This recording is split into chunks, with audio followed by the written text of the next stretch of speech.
All right. Welcome back everyone dito sa latest episode ng Deep Dive. Hindi na tayo number one podcast dahil kaka-announce lang ni Mark Gamboa doon sa kanyang inaugural Models of Manila podcast with guest no less than Vico Soto.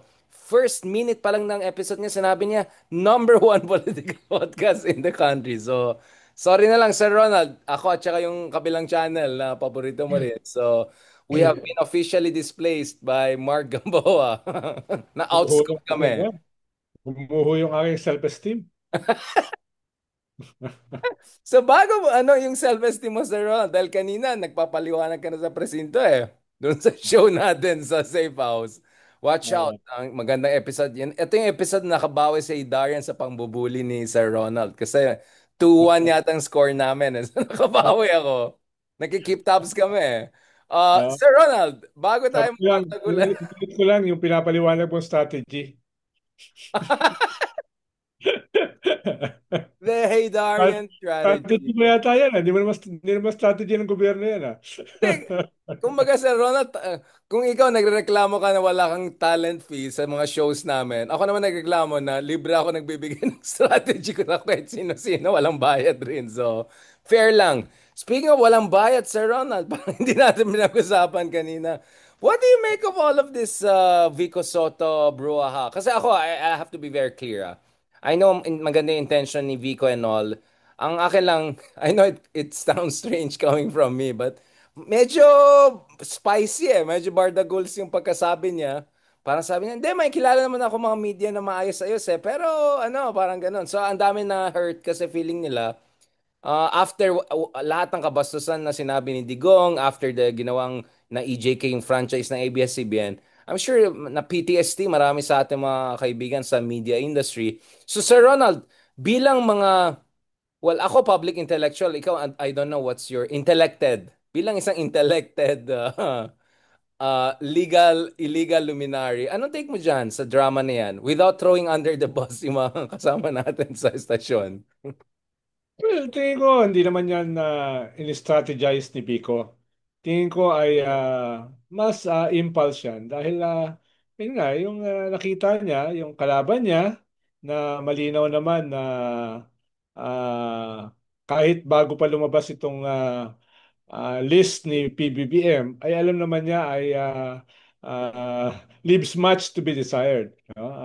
Tingin naman niya yung questionable yung kanilang biglang pagyaman at pagsulpot sa Pasig as a candidate na kalaban niya. No? Kaya nung nakita niya siguro yung mga interviews nito mga to sa mga respected journalists, tapos siguro later on nabalitaan niya na whoever nag-inform sa kanya na rightly or wrongly ay ito ay bayad, tingin ko sumabog siya.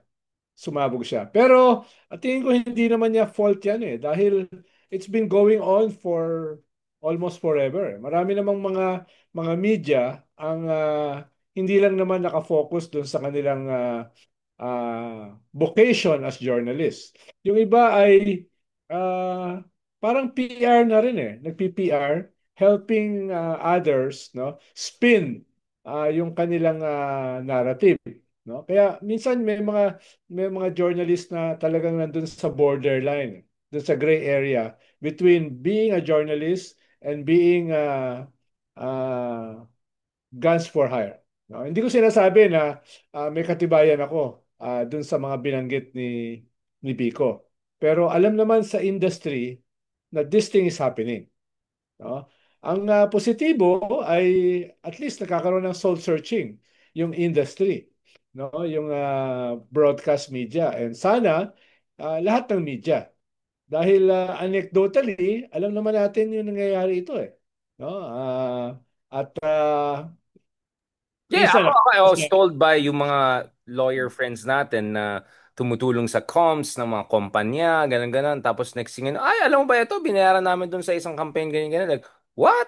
So, ako talagang may first-hand information ako. Kaya, I'm not saying walang ganon, di ba? Pero, Sir Ronald, parang lumabas ka, mas malala pa nga yung situation. Remember yung isang ABS-CBN reporter, sabi niya, panon ni Napoles, takot magpa-interview yung witnesses sa NBI kasi alam nila or akala nila mga ano yan, SPI yan basically, bayad yan ng mga Napoles and all, allegedly. I mean, is it that bad? Kasi panahon mo yan eh, I'm not saying kasalanan mo, pero yung panahon mo yan sa admin when this thing exploded.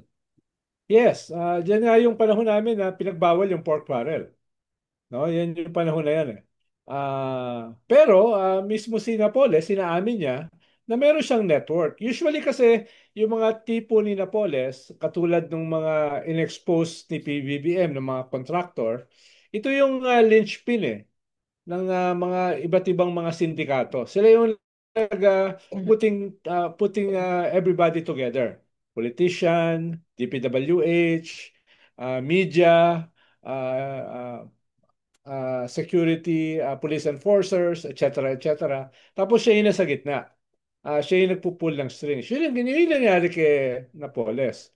Ganon din yung nangyayari dito sa mga contractors, no, na link dito sa lahat. No?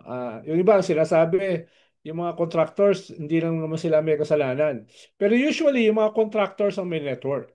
Sila yung kausap ng DPWH, sila yung kausap ng mga politiko, sila yung kausap ng iba't ibang mga power players para makuha nila yung kontrata. No? Kaya ah, kahit sinasabi ng iba na hindi, yung mga contractors kanya na last mile.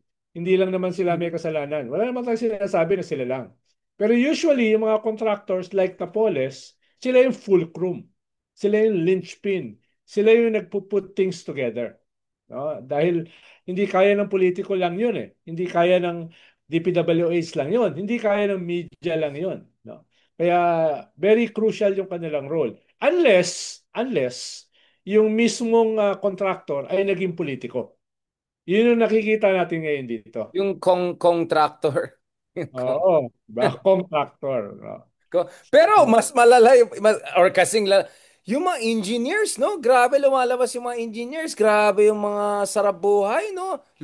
Ang, ang, Louis kasi, Vuitton.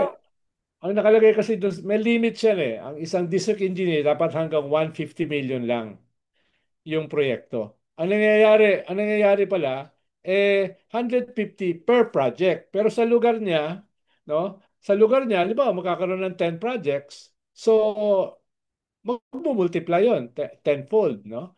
Kaya mismo sila, nilalabag yung sarili nilang mga rules. Nalulusutan nila. No? Kaya makakakita ka ng mga district engineer na talagang sobrang yaman.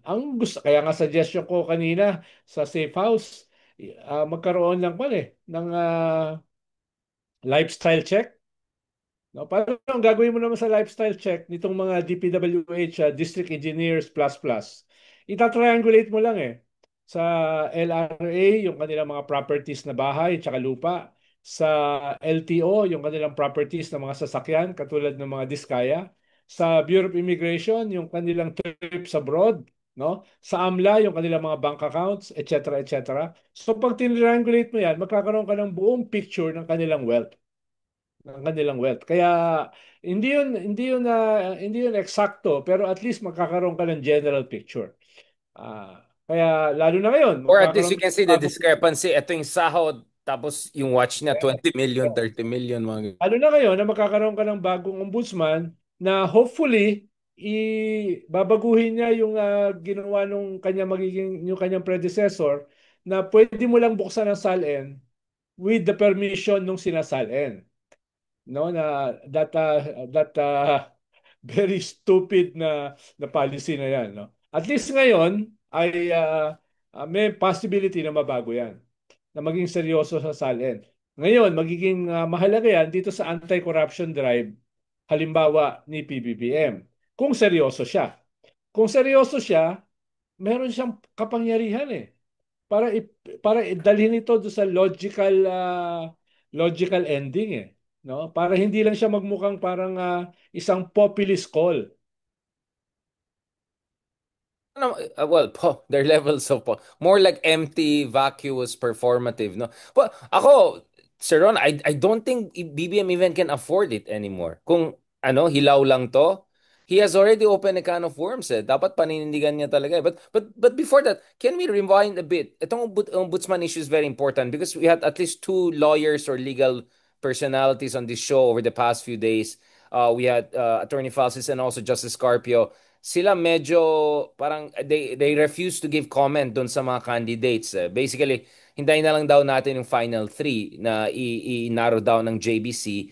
Um, is Kim Henares someone that good people should vouch for among those available? Kasi people keep on mentioning here, and obviously you were in the same administration. She was heading the BIR back in the day, I remember. So, ikaw, sir, again, without being prejudicial to the process and all, kasi pag abogadong tanong mo, sasabihin na, hindi, hintayin namin yung mga interviews bago kami humusga sinong deserving. Some naman, medyo realpolitik, Remulla na lang kasi might as well he needs to go all the way dahil yari na siya dun sa ICC ni Digong. He needs to go all in at the fact na parang pinapa-disqualify siya ng iba allegedly because of his involvement in ICC issue. That means that if ever makalusot siya, he's gonna go most likely after the Dutertes or something like that. Ikaw, what is your sense, Sir Ronald? Or is there a dark horse there that we can hope for? Well, kung si Kim kasi, malinaw naman yung integrity niya. Kinakatakutan niya nung BIR chair siya noon eh.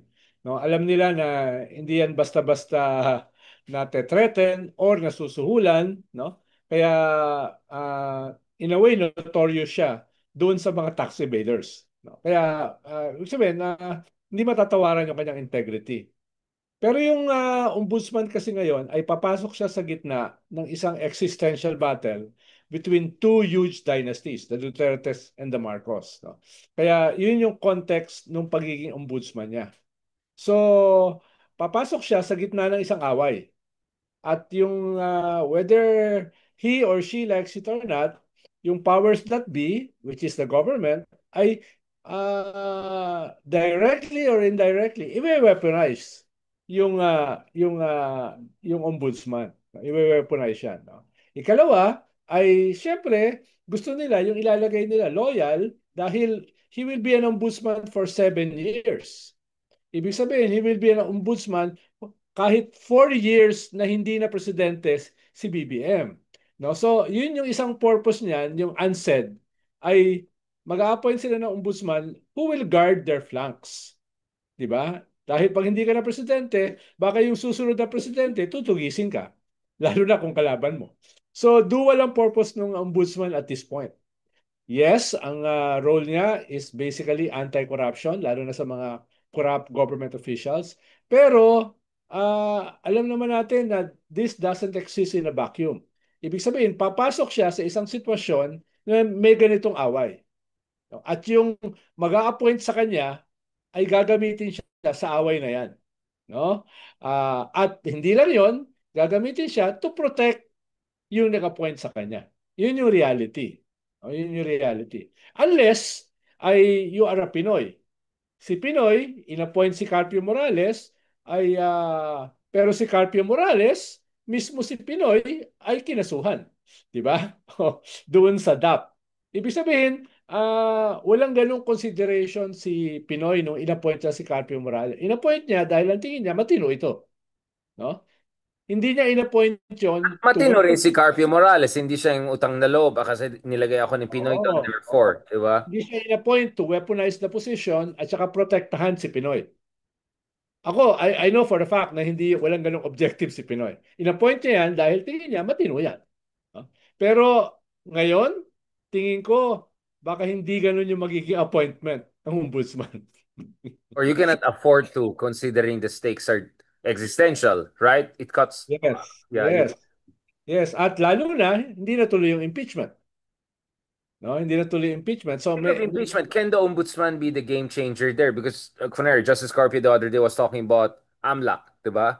That one of the powers of the ombudsman is pwede sila tumulong by pulling out the numbers, right? The money trail. Ask the yung, AMLAC to yung, do to yung forward the numbers. ebidensya na hindi Yeah. lumabas dito sa impeachment ay pwedeng palabasin ng ombudsman. At least a significant part ng evidence, halimbawa yung bank accounts ni Sarah.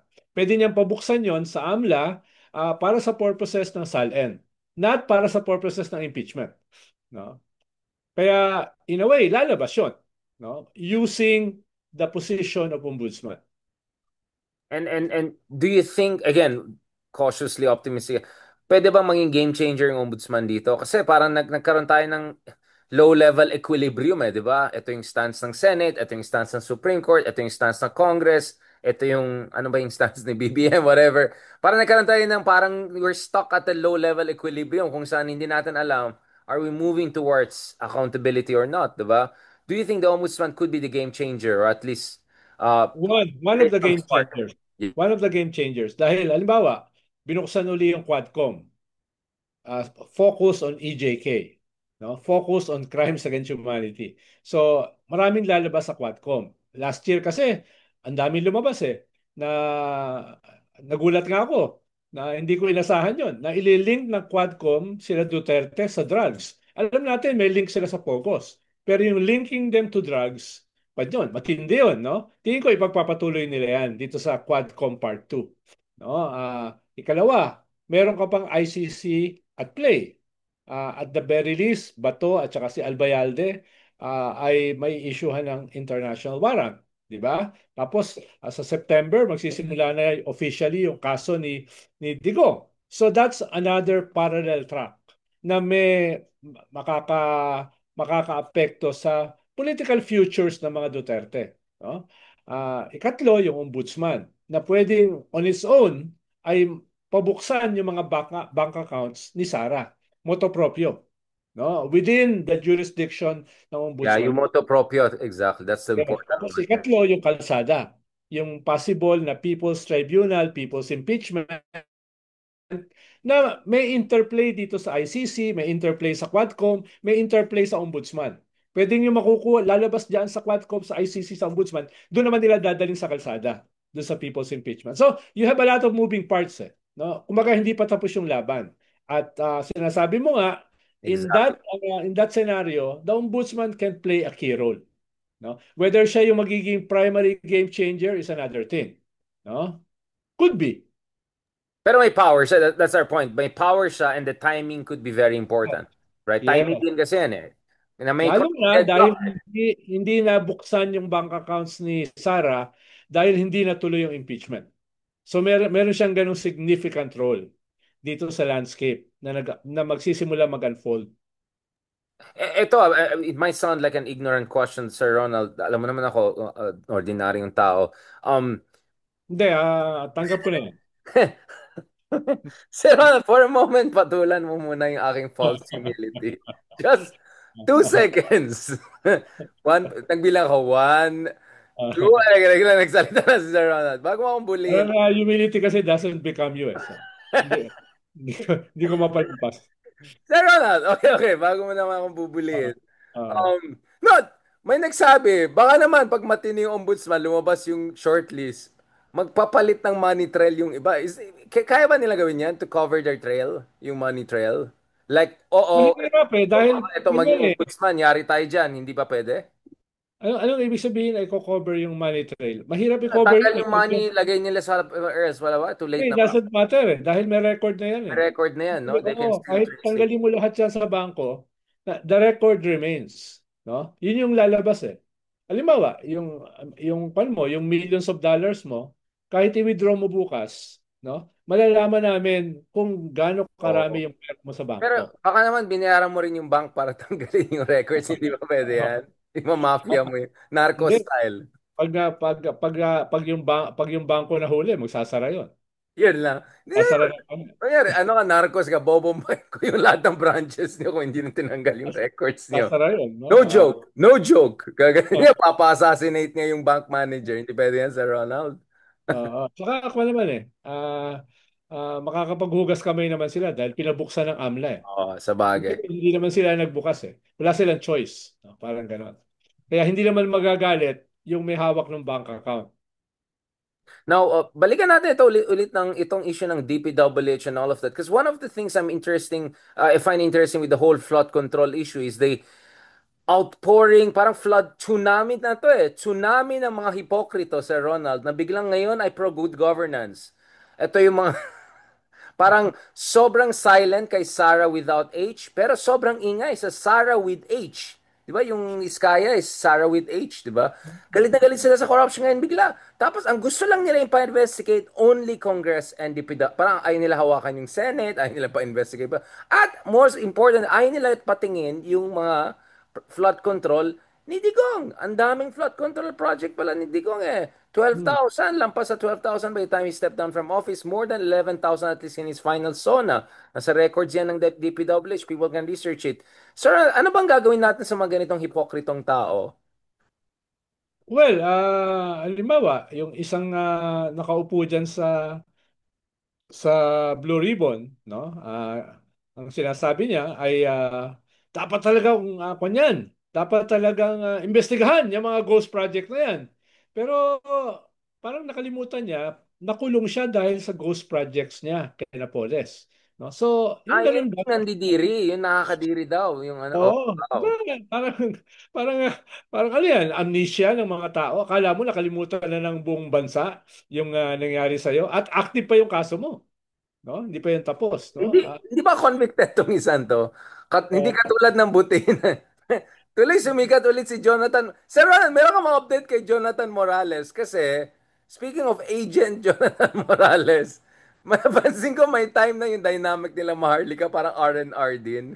Meron silang every night show, kaya ang press con niya, di ba? Hindi na siya nag-cheers. ah. Parang ikaw, yung wala na siya respeto sa mga opisyales. Tapos yung pinakontempt na siya, pakulong na yan. Ready na yung ano niya. Ready na yung mga kumot niya. Let's go. Di Ano ba? Di yan ba? doon, Agent Morales? Oo, hindi ko na alam kung ano nangyari sa kanya. Pero yun nga yung kwan dito eh, yun yung issue rito. Bycam ang usapin sa insertions eh. Bycam yung usapin dito sa mga flood control eh. So hindi mo pwedeng kahit anong gawin mo, hindi mo pwedeng ipitin lamang yung Congress. No? Ngayon lumalabas na yung nangyari sa Bycam. Unti-unti, parang striptease, lumalabas na siya. Ibig sabihin, hindi mo na yan maitatago because may record siya eh. At lalabas diyan ay kasama ang Senado ng House doon sa mga insertions to the amount of at least 370 billion. No? Yun yung malinaw diyan. At marami diyan mga flood control. Pero at the same time, kailangan mong hindi lang ilagay yung onus sa present government. Because just 3 years ago, meron kang ibang gobyerno na meron ding libo-libong flood control projects. At yung isa nga dyan, sa isang distrito sa Davao, nakakuha ng 51 billion for just one district. At yung distrito na yon ay binabaha pa rin hanggang ngayon. So, ibig sabihin, wala ditong pwedeng magmalinis eh. Wala ditong merong clean hands. Oh?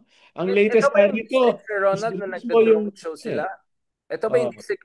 Hindi ko alam sa flooding, pero marami silang budget mag-drone, no? Nakita mo yung drone ni Tatay Digong, bring him home, tapos oo, ginawang jet oo, ski vacation ng mga... oo.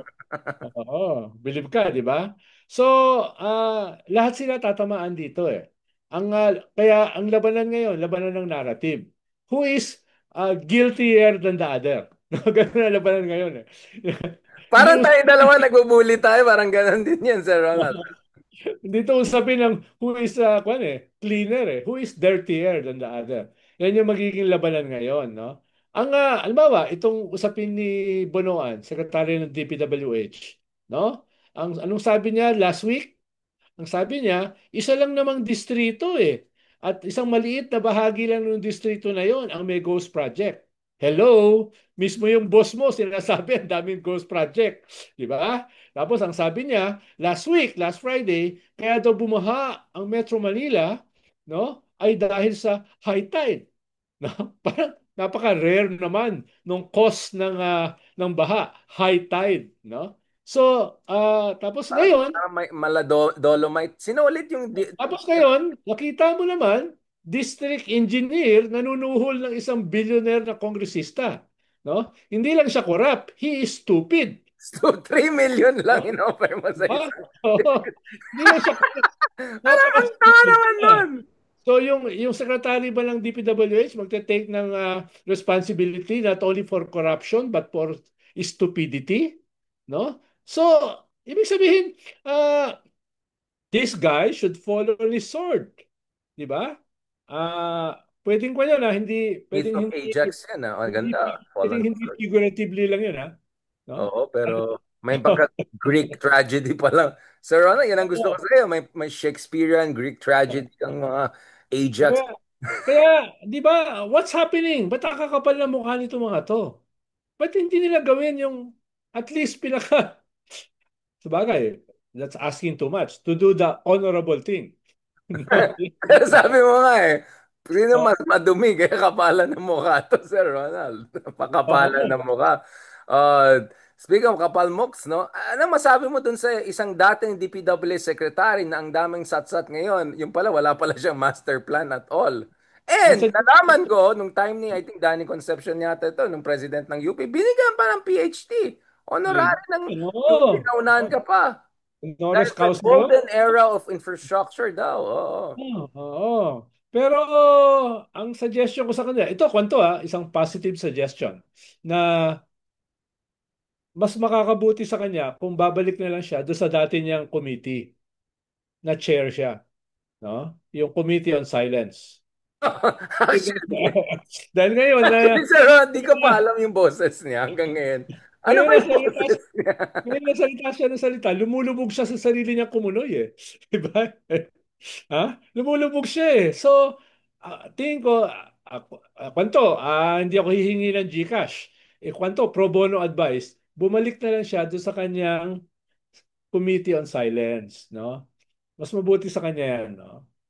Ay, what? Anong pinagsasabi nito? Hindi ba DPWH secret? Pati nga si Jingo yata pinagsabihan siya eh. Doon talaga alam, nahumba na to ah. Sila na lang nag-away. Ibang klase. Actually, dapat yung chairman ng Blue Ribbon Committee, dapat binulungan siya. Bossing, bossing. Parang conflict of interest yung ginagawa mo. Baka pwedeng bawas-bawasan mo. Mapapahiya yung committee natin. Dapat sasabihin man lang ganun eh, no? Kahit in private, no? Kung hindi pa rin pumayag, sabihin na niya in public. Teka, teka. Dati ka secretary ng DPWH eh. Tapos bumabanat ka ngayon. Parang kung naman yan. Usapin niya ng, ng conflict of interest at saka delikadesa. Well, Dapat ko yung chairman ng committee, dapat meron kang control doon sa mga nagsasalita. Sir Ronald Llamas, our national treasure, are you sensing na medyo under pressure yung malaking pamilya na yan? Yung isang pamilya na ang daming senador? Yan ulit? Umalis yung nanay, bumalik yung Oo, dami nila, kapatid. Parang dami medyo alanganin sila, issue no? nila Yung ngayon SEC eh. Yung situation. overpricing ng kanilang assets, Yeah, grabe, yung delikado kanilang sila, no? broker, no, na galit lahat yata yung areas na covered niyan, di ba? Tapos yung kanilang mga chairmanship sa mga committee sa Senate na clearly conflict of interest, di ba? So, ang daming banat sa kanila ngayon eh. Tingin ko, alam mo, itong 2028 could be a game changer.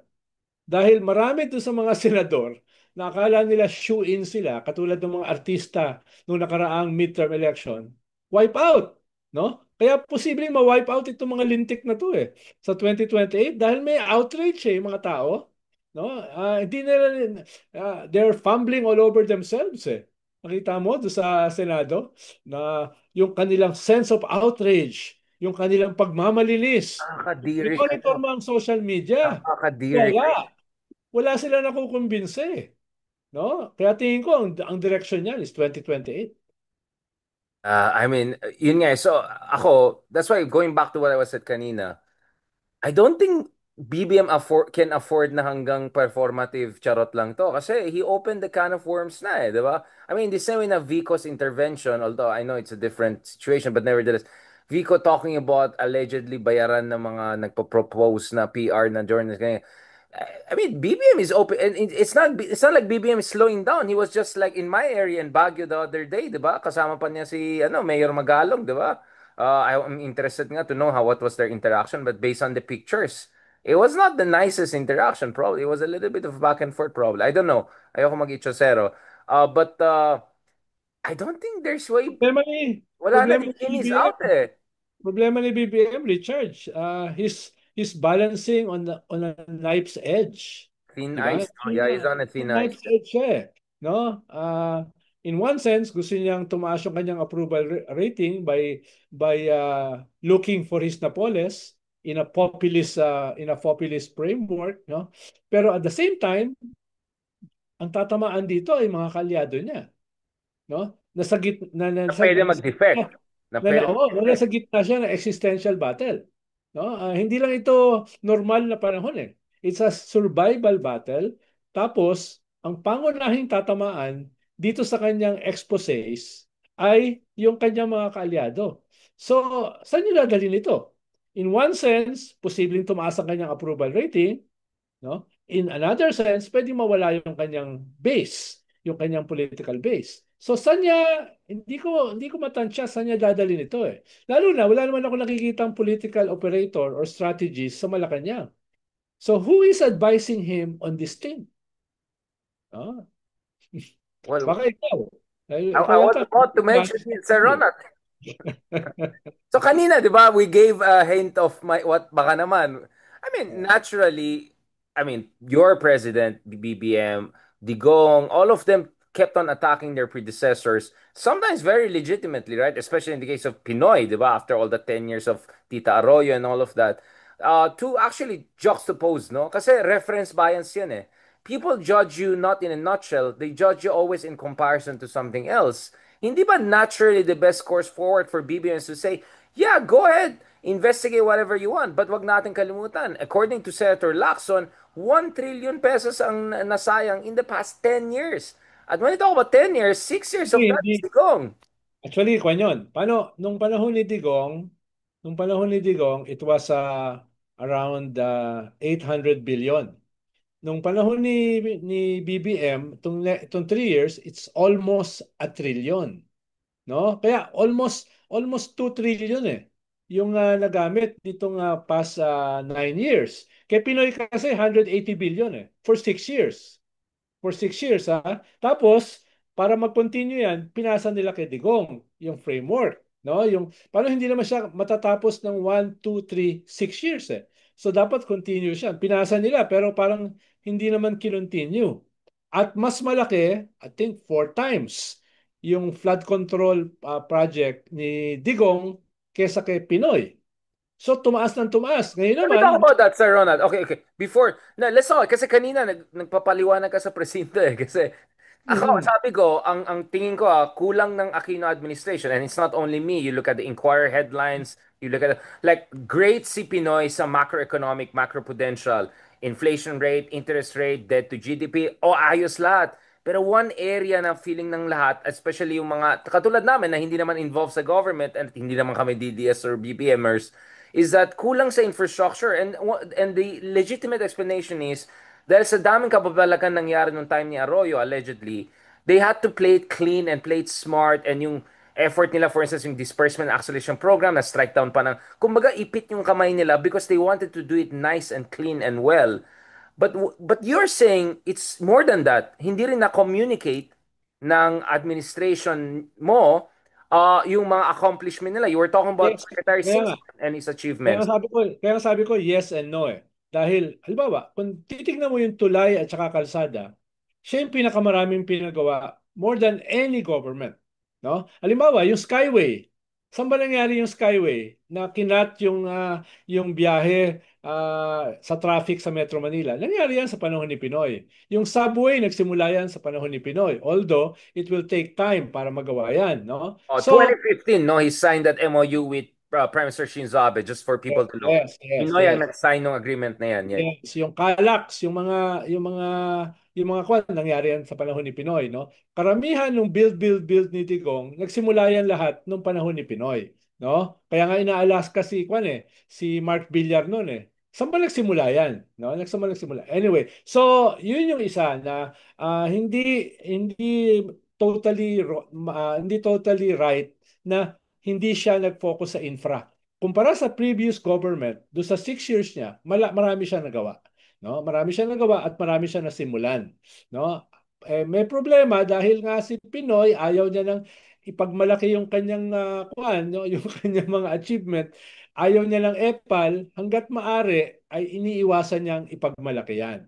No? Kaya medyo nakatali rin yung kamay ng kanyang communications team.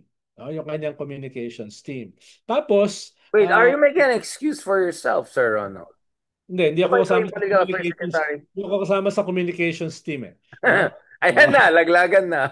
although no, last year I was offered, Sige inoferan ako lang. ni Sunny Coloma to be a spokesperson. Woo! Last year. Sabi ko, ha?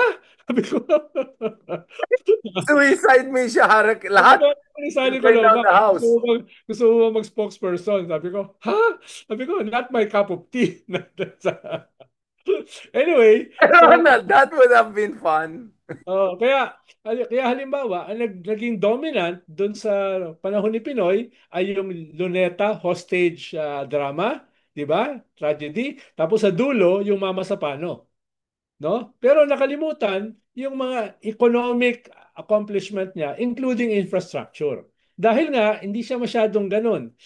Tsaka after ng kanyang gobyerno, si Digong ang pumalit, the most popular president sa kasaysayan ng Pilipinas.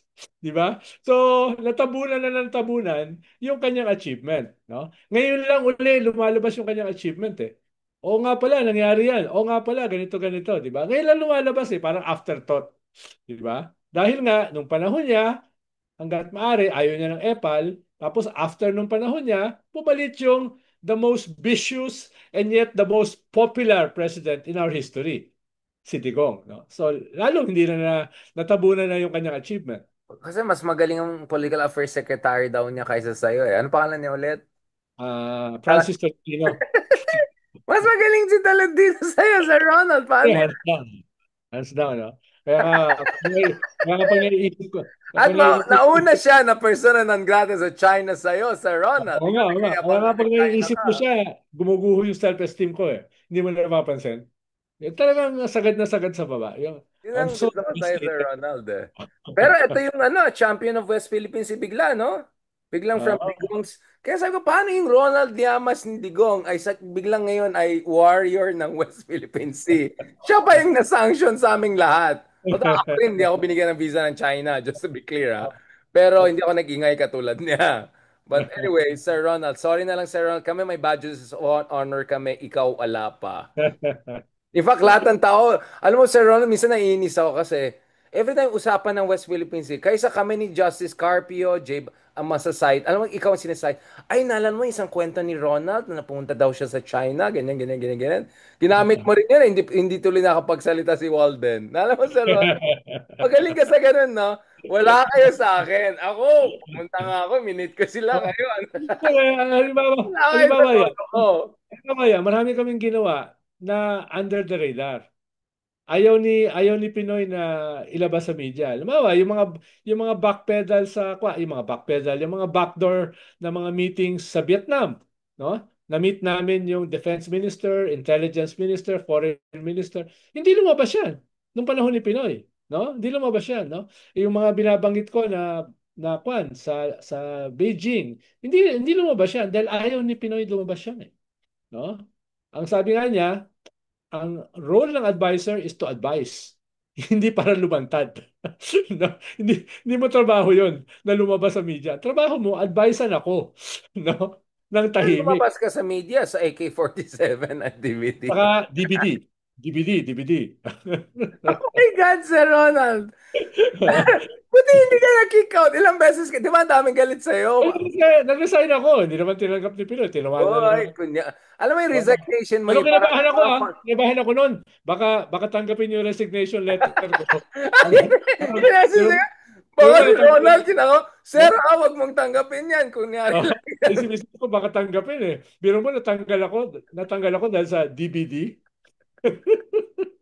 No, ni history, no? Ano, ano, biro mo nasakwan mo yun, nasa kasaysayan mo, natanggal ka sa cabinet dahil sa DBD. Okay. Sa biography mo. Kaya sabi ko sa Ronald, when I read biographies about you, buhay ka pa Ah, naman, pero like yung mga ginagawa ah. mo ng kabataan mo, leader ng social democracy, ganyan. Tapos biglang, eventually he was eased out of office because he bought illegal. Sa pirated DVD.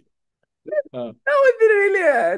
tragic pero, comedy. pero in fairness, nag-resign ako doon sa kwan. Na kunyari, yung, Tapos, nung pinag-aaralan nga yung parusa sa akin, ah, tawag ano doon? ba option, Sir Ronald? Hindi, paano, yung grave misconduct kasi, grave Ah, misconduct, dapat may ginawa kang mali during yung working hours mo. Ah, right. Dahil bumili ako ng pirated DVD Sa weekend, weekend. so weekend, hindi work hours. So, minor misconduct. Iba pala yung grave misconduct sa minor misconduct. So, doon ko lang Oh. natutunan yun eh. Pala eh, pwede pala sa weekend eh. Oh, So, ano na. nabigyan ako ng minor misconduct. Dahil nung bumili ako ng DVD, hindi during work hours. Pero alam mo ba yun bago mo ginawa? Or Hindi. hindi, nang naswerte ka. Ang alam ko lang, everybody is buying DVDs. Ikaw, wag mo sabihin hindi ka bumibili ng pirated DVD. Kasi yung binili mo yan, ano bang binili mo? Sa'yo yung pinakamura yata ang version, di ba? May Sabi Blu-ray nga, na. sabi nga ni Pinoy sa cabinet meeting, oh, dito, sino rito ang hindi bumibili ng pirated DVD? Yun, tama. Tama, tama. In fairness, medyo May biblical isa ah. nagtaas ng kamay. Oh, Hindi ko ay, na sasabihin kung sino siya. May isa alright. nagtaas ng kamay. Sabi sa kanya ni Pidoy, eh di yung pinapanood mo, hindi yung latest. Dahil maghihintay ka ng, dahil Kasi maghihintay ka hindi pa pa ng 1 year. na-release. Maghihintay ka pa ng 1 year para doon sa hindi pirated. Pero sinabi ni ko niya, ni Pinoy sa Kaya cabinet. pa ni Pinoy yung tao, nagmaganda lang siya. Ay, Sabi sa niya, nagtaas balita. ng kamay eh. Sabi niya, hindi ako bumibili ng pirated DVD. Eh, sabi ni Pinoy, kawawa ka naman. Hindi ka updated sa mga movies mo. Pero curious ako, sir. Sir Ron, anong klaseng mga movies ang binibili mo dyan sa DVD? O syempre, Ano, classics? mga classics, Peter, Right. Paul and Mary, di ba? Dune. Joan Baez, di ba? O Ano ba, Sir Ron? Kurosawa. Kurosawa, di ba? Ay kwan mo, doon mo na bibili yan sa pirated DVD. Wala ka namang mabiling Kurosawa Totoo sa yan. hindi Yung pirated eh. Kurosawa sa pirated, meron ba siyang subtitle? Meron Yung subtitle. syempre. Ay, meron. Ang Oo, ganda. oo. Saan to? Andun Nakalagay pa pa rin. sa, nakalagay pa sa bakal. Ay, ang Nakalagay ganda. Ano, Seven Kaya Samurai kaya ba? Ano yung mapapanood mga ka ganyan? eh. Wala sa Netflix eh. Wala Wala, sa wala, wala. Wala sa Prime. Netflix. Wala. Wala Wala. sa Wala. Disney Channel. Wala. Wala kang Kurosawa eh. Kurosawa, wala, wala. Ako, meron lang isang pero dapat meron ka kasing ano eh. You have to have ano eh. Ano yung mga proxy accounts. Pag sa Sa US, YouTube meron. Sa YouTube may Kurosawa. may isa lang Kurosawa. Sa May isa lang YouTube na anak ko. meron. Yun yung parang ano yung pangalan ulit yun, yung paiba-iba yung witnesses, different take nila doon sa incident na yan. Di ba yung Ah. parang sa rape and killing nung isang samurai at saka yung isang asawa niya? I Mm. mean, Sir Ron, in fairness, Sir Ron, so yun ba yung topic niyo ni Lord De Vera na naging friends kayo nung una? Kasi si Lord De Vera geeks over that eh. Hindi naman kayo nag-abutan ni Lord De Vera sa Oxford, Cubao. Hindi naman. Hindi. Hindi naman. Ibang batch kami sa UST eh. Pandi yan. Editor din ng Varsitarian yan. Pero iba kami ng generation eh. Iba kayo. What? Parang si Christian. Si Christian, ibang generation din kay Lord. Editor din siya ng Versatarian. Vegetarian din yan. Si Patrick, vegetarian din siya? Hindi. Hindi. Ah, hindi. Si Glenda, editor ng Pero siya yung Flame. boss natin. Oh. Si Glenda Gloria, editor ng Flame. Ako yung editor niya. Si ah, Glenda, oh. Flame kasi yung college paper namin. Right. Varsitarian University. Si Glenda, hindi nag-Varsitarian. Pero the Flame siya. Ano Ako, ba Flame at pagkaiba ng Flame at Versatarian? oh, rival yan eh. Rival eh. Ano, Ah, College of Arts and Letters Flame. Varsitarian ah, University. No? right, right, right, Yung right. panahon ko, parang rival ko yung sarili ko. Dahil editor ako ng Flame, editor din ako ng Varsitarian. So, Huh? oh. Ano ka, SM? Lahat na lang ako. Paano man ginawa mo yan? Presidente ako ng Journalism Society ng panahon So ko. you got both. Oh, so halos lahat ng mga publications sa UST, ako yung editor. Pero Sir And Ron, magaling ka I magsulat still in knew fairness, how to ah. write. I'll give it to you, Sir Ron. Magaling ka magsulat in fairness. I mean, I wanted to hear more support from you about me, pero sige na nga. Sabi ko, sige lang, okay na yan. I'll take that as enough solidarity, may honorary mention ako. No, no, sir, magaling ka, magaling ka. The way na inasar mo yung mga... Alam mo, Sir Ron, nag-sorry pa sa Supreme Court tuloy yung mga walang yang nag-petition. Mali-mali yung mga ano nila. Mali-mali yung mga GR numbers, yung jurisprudence nila. Nag-sorry-sorry pa sila. Sabi, nakakaya talaga itong mga tablo na to. Anyway, Next week, baka lumabas na yung pala, yung decision ng Supreme Court. sa MR, Hmm. ang bilis ah. Ganyan sila kabilis mag-react. So Hindi that's a no. It looks like naman a... naman nila pwedeng patagalin yan. Di ba? So hindi option na hintayin nila until February or something like that. Wow. So next week na ah. Bilis ah. Possibly. Wow, that's fast. Okay, let's see. Let's go. Yung mga hoste dito, Sir Ronald, tuwan-tuwa sila. Actually, we have to have one episode, Sir. Kurosawa episode, no? Yun yung kulang sa atin. Wala tayong, mayroon na tayong Gramsci, Marx. Ang wala tayong Kurosawa episode. Dapat kasama si, ano, si Lord De Vera. Let's set that up. Let's go to the last part of our discussion, Sir Ronald. So, Lenny and Riza had the meeting the other day. Um, pinagpiestahan ng tao kasi may part, di ba, nagsasalita-salita sila. Tapos nag-voice over yung mga tao, initsesero sila. Besh, nakita mo ba si ganon? Oo nga eh, si ganon, ganon, ganon. Yung marang nagchichismis, parang nilalagay ng tao ng voice over yung talk Ah, nila, ano. Naging, it was funny, it was really hilarious and all. And then, of course, they paid visit to Jesse Robredo's, well, shrine or mausoleum, how do you put it? Sir, what is your read of that? The whole timing, hindi lang yung dynamics and pictures and all of that. I think that was a very important move, right? Lenny and Risa in one picture. dahil after nung election kasi parang may mga lumalabas na dynamics within the pink camp. Tapos syempre yung ating kaibigan, very aggressive diyan si Senator Yeah, Felipe. yeah, yeah, yeah, yeah, yeah, yeah. Very siya aggressive diyan. Kurosawa, Kurosawa. Oo. Kaya parang yung iba, ang kala nila ay, oh, ano ba nangyayari? What's happening? So, yung ginawa ni Risa na dumalaw sa Naga, isang attempt na ipakita na, oh, ako naman, kahit may mga dynamics, we're still united dun sa ating goal in terms of changing Philippine society. No? So, tingin ko, these things will continue. These things will continue, no? Perhaps tsaka mukhang may mga ibang mga disinterested parties from uh, from religious groups to business groups to civil society na tumutulong dito sa prosesong yan. No? Dahil going into 2028, parang wala namang masyadong malakas na kandidato yung gobyerno. Kaya kung magbubuo ng anti-Duterte front, malaki ang possibility. It may come from the pink, yung standard bearer, no? Or the independents, no? Kaya mahalaga na itong mga dynamics na ito ay bago siya lumala o lumalim, ay ayusin kaagad. At yung nangyari the other day, isang attempt na ipakita na sa pink base na, walang antagonism dito. May dynamics, pero walang fractious antagonism. Parang ganun yung kaya magandang kanyon, magandang image, magandang picture, no? Wala tayong sinasabi na all these dynamics have already been solved. Walang ganon. Oh, at Pero wala tayong kinalaman, no? sa nakikita natin ay attempts are being made to to para hindi lumala yung kalagayan. At saka hindi magamit ng mga kalaban. Hmm. Where would you put Vico in this whole equation? Because Vico obviously is a fan of Jesse Robredo. The Robredo model has inspired him. He's clearly embodying the Robredo model.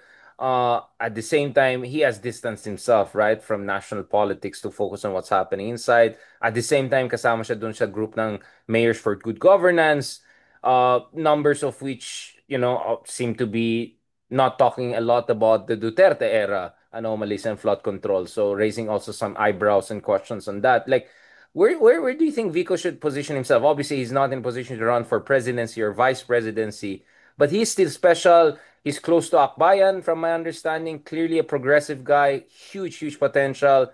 How do you think should Vico navigate things moving forward? Well, Because obviously he's more and more open now about his feelings and his malinaw naman ideas. kung nasaan yung kanyang ethos. Malinaw naman kung nasaan yung kanyang principles at saka yung kanyang vision. Pero in terms of politics, yung grupo kasi niya sa Pasig at saka yung grupo niya dun sa Mayors for Good Governance, medyo transcends yung mga political divisions sa national. At ayaw niya na magkabiyak-biyak sila sa Pasig or dun sa mayors because of national politics. Kaya medyo ayaw niyang pumosisyon dun sa mga compelling defining issues sa national politics dahil nga gusto niyang priority niya is the Pasig project, no? At saka yung Mayors for Good Governance project. Na yung mga kasama ay medyo diverse. Diverse yung political leanings, if I may say so, no? Kaya whether that is sustainable, I doubt it. No, I doubt it. Tingin ko moment in time 'yan eh.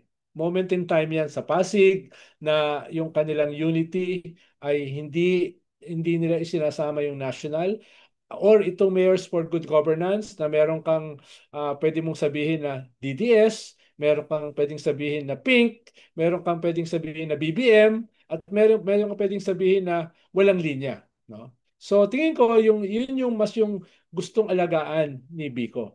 The Pasig Project and the Mayors for Good Governance Project. At kasama diyan ay huwag masyadong pumosisyon on national politics. Pero siya personally, tingin ko malinaw yung kanyang political and ideological position. Yeah, principled and calibration kanyang, let's just Hmm. say, national interventions or lack thereof. But let's see. I think again, I encourage everyone, kaibigan din natin yan, yung interview ni Mark Gamboa, I think was a very, very good interview. And Number one podcast, ha? Number one, number ha? one, wala Yeah. pang first, ito kakabukas lang ng episode niya. Number one po, sabi ko, kahit Hey Darian cannot pull that off, right? Nagmukha kang pa, no? Nagmukha kang humble. De, pero tumawa naman si Mark, but I expected Mark to Uh, not joke around with that. Seryoso kami ng kabilang channel na kami ang number one. No, but thank you very much, Sir Ronald, for helping us to be number one. Maraming number one dahil sa'yo eh. Kaya isa kang national treasure, Sir Ronald. Thank you for not being so bully today. I wanted to uh, I'm good, I'm good, no? I'm behaved, no? Oo nga, Subdued. napapansin ng mami ko, bakit parang bumabait si Ronald recently? Ano kayang iniinom niya? Ano bang, sabi ko, hindi ko alam. Hindi ko rin alam eh. Baka it's the Uh, panahon. Baka, baka natakot siya na nagkaroon ng flood. Baka maano siya, di ba? at Nagkaroon siya saka ng galaw. naubos na kanina. Eh. Pero kanina, you tried, Sir Ronald. I pinned you down. In fair, I mean, it was Sir Ronald. I did a good counter punch kanina. Tawa ng tawa nga si Patrick sa atin dalawa yung Hirap eh, dynamic. dahil ang hirap pag nagdepensa ka, defensive ka.